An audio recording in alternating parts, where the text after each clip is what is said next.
The Lord is my shepherd. You probably finished that sentence in your head, didn't you? I shall not want, or I lack nothing.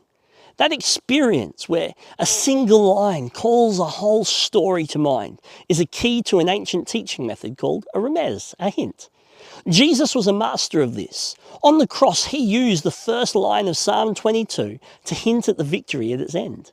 I believe he does something similar in his most famous sermon, this time hinting back at the deep foundational trust of Psalm 23. Think about it.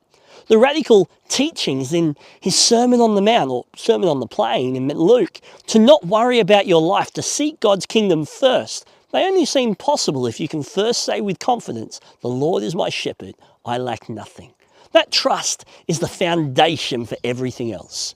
This psalm doesn't promise a life without difficulty. It speaks of walking through the valley of the shadow of death, but the promise is that we don't walk it alone. Our shepherd is there leading us.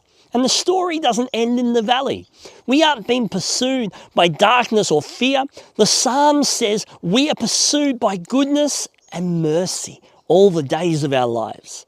The posture of the Sermon on the Mount and even the Lord's Prayer is the posture of someone who knows that they're cared for by a good shepherd. It's a life built not on striving and anxiety, but on trust, rest and peace. So this week, I encourage you to see them as companions. Read the Sermon on the Mount through the lens of Psalm 23. You might just find that the shepherd is leading you from a valley of worry into a wide open pasture of his goodness.